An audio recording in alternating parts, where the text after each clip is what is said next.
you don't have the time to sleep. They give you time to sleep. They give you time to eat. Yeah. So if you are in prison, Hello, everybody, and welcome. Today I'll be talking with. Melchizedek Bediakufajo. Okay, Melchizedek is a personal friend of mine. We've known each other for several years now, and we both live in Belgium. And today I'll be asking him questions about his journey to Belgium, how the journey was, how his life in Belgium has been, work life, family life, and how he's adjusting to life in Belgium. So, Melchizedek,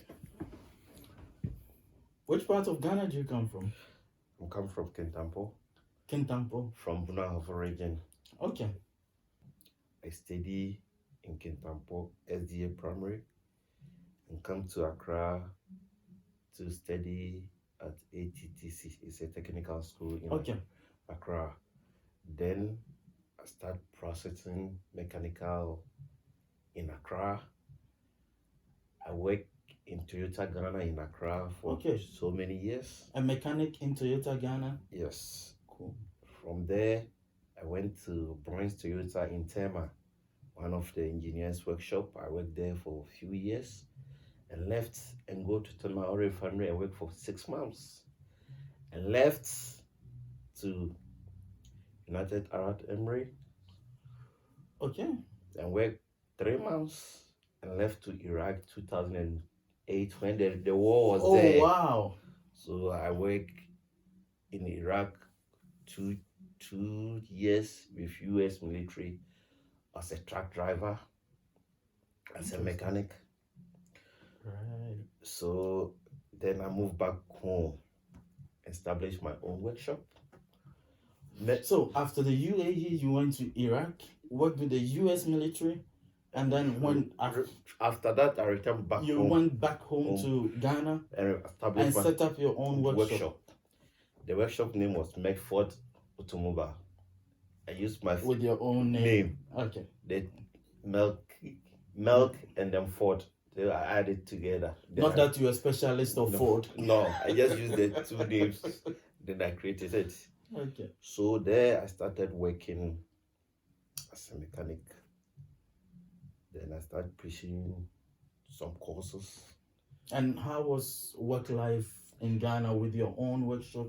With my own workshop? Did you have your own clientele? I have my clients. I have my boys. I have people that I train. I have customer relationships. I have so many customers. I work for bankers, lawyers, big political parties in Ghana. I have worked for. So these were individuals and companies that I'm working for that would bring their cars to you to be serviced. Then what kind of servicing were you doing? Was it maintenance? I did repairs. I did maintenance. I did repairs. I did everything about the car, including if you have an engine breakdown, you can break the engine down and reservice the engine, assemble it back, put it in the car, and then the car will start to flow. Okay. From there, I decided, okay, it's time for me to explore my energy a little bit. So I tried to come to holidays in Europe. So I get a Schengen visa to Greece. When I got to Greece, I didn't get to Greece. Actually, when I got the visa, plans changed.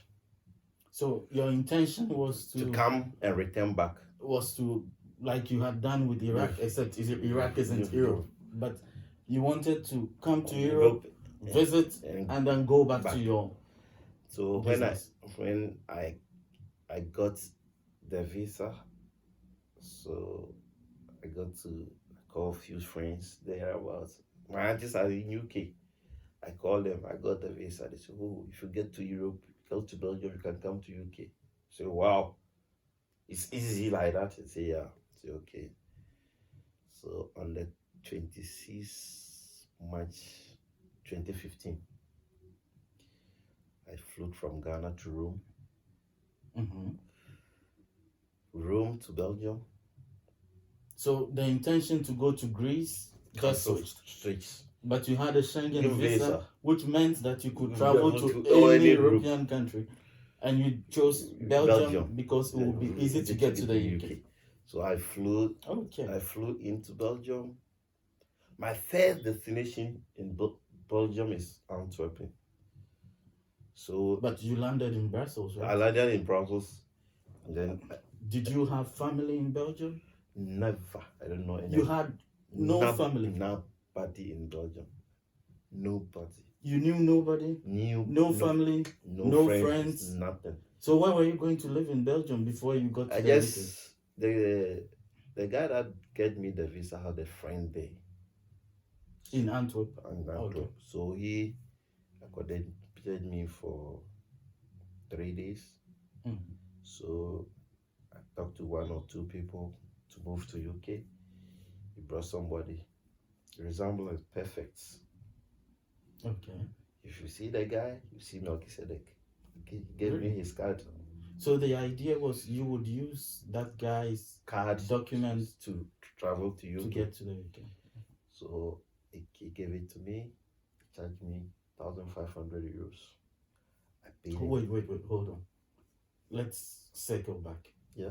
So you left Ghana to Antwerp, to Belgium with the intention of going to Europe, to the UK. You had a certain amount on you. I mean, I'm holding about 4,000, 6,000 euros cash on me. On you. Yeah. He's richer than a lot of Europeans. So after that, I met the guy. We sit down. 1,500 euros. I paid 1,500 euros to the guy. We went to Antwerp station to buy Brussels tickets. Eurostar. Okay. To go to UK. So we bought the tickets. We get to in the 29th. He brought me to Brussels Central. That's where they call Midi. Midi, yeah. Brussels side. So I waited. My check-in is around 12 o'clock. I get there 10:30. 12 o'clock. I did the check-in. I passed the first gate. Passed the second gate. What, that guy's card documents? Okay. Passed the second gate. I'm going, and then the immigration officer called me. Gentleman, come. I went back. What is your ex-wife name?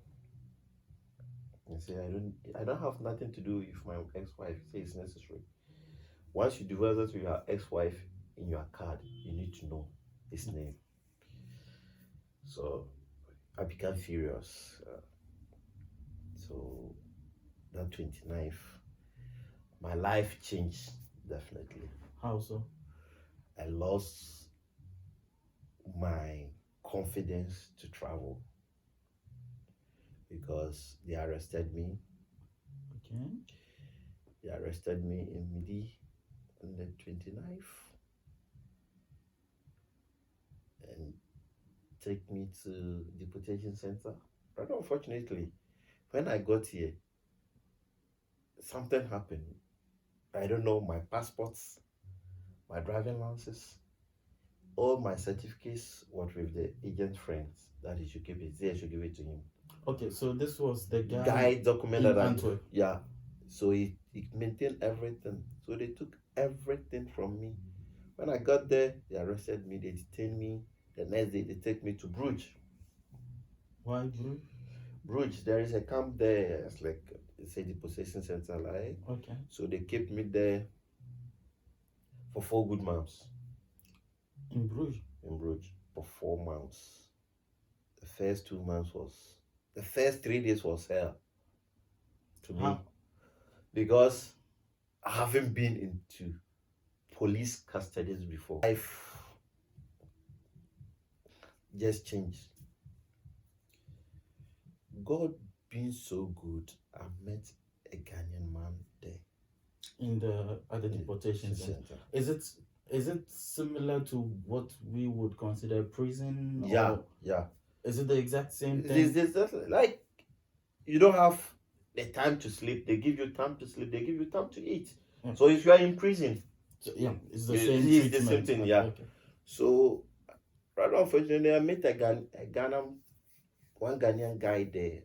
So we start talking, and then The next day, the guy, oh, I'm like, so I'm a Ghanaian. This. Oh, no problem. I just get in. So this is the problem I'm having. So after 4 months, on the 26th, 24th July, they released me. Yeah. So that was from 29th March to July. Okay. July, 4 months. So where am I going? I don't know anybody in Belgium. So I called the guy. Why were you released after 4 months? Why Because were you not deported? they take me to a consulate. They took me to Ghana consulate In Brussels? in Brussels. Okay. They ask interview. They need TC. They need this. There is no response from the consulate. So you cannot keep me more than 4 months. That's their law. Okay. Once you cannot keep me more than 4 months, you need to release me. 4 months, they release me to go. They give me 24 hours to leave Belgium. How were you going to leave Belgium since you had no one I don't have and no money? No money. So call the man. He say, okay, I'll help you out. His name is Ben. So Ben helped me out. I lived with Ben for almost 4 years. So where was Ben living himself? He was living in St. John's. In Brussels as well. Brussels. Okay. He lived in Brussels. So Ben? Living in Bern for 4 years. Were you working? Yes, I was working. I was using somebody's document to work. You were using someone else's document to work. Very unfortunately, God works in mysterious ways, you know. When I'm living with Ben, anytime I try to cross to UK, I got arrested. How many times did you try that? I tried 4 times. You tried four times between 2015 and up to 2018 to get to the UK. And All every single time they you got arrested. arrested. How would you try? Train? I try with normally now I don't take the train again.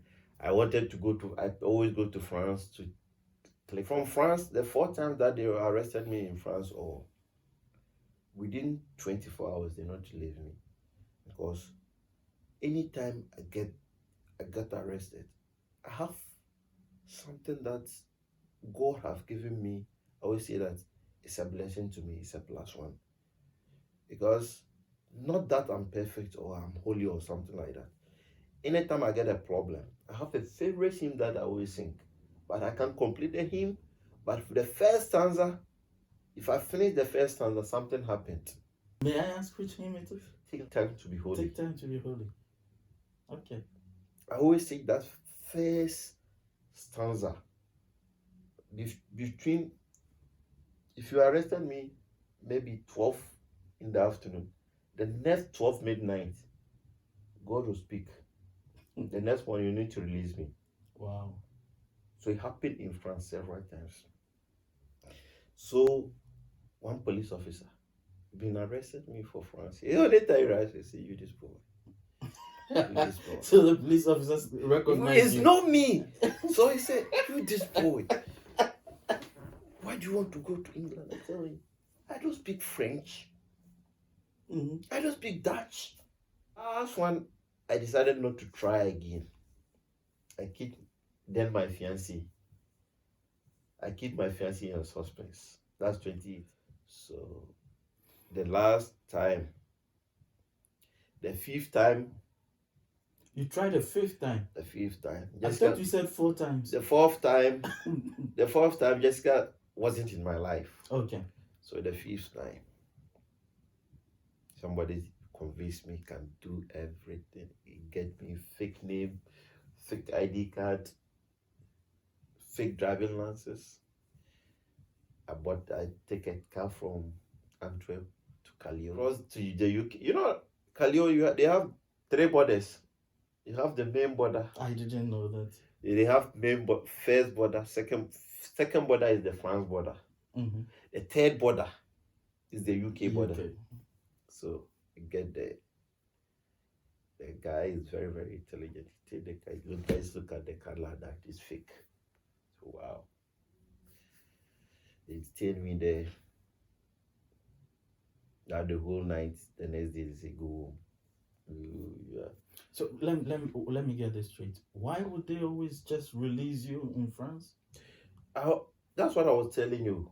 They never held you in a detention center, Never. and you were only held that one time in Belgium. One time in Belgium. And so when they released you, did they tell you go back to wherever you came from, They just or go release. back to Belgium? They just release you to go. You tried a fifth time, Fifth time they arrested me.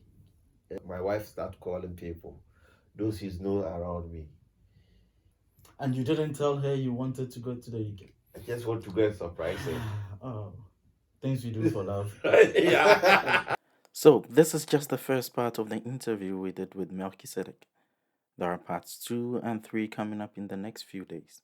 In the next video, we will talk about what happened to his business in Ghana, why he decided to stay in Belgium, his current life in Belgium, and his dreams for the future. Subscribe and click the notification bell so you do not miss any new videos that we put up. Have a lovely day.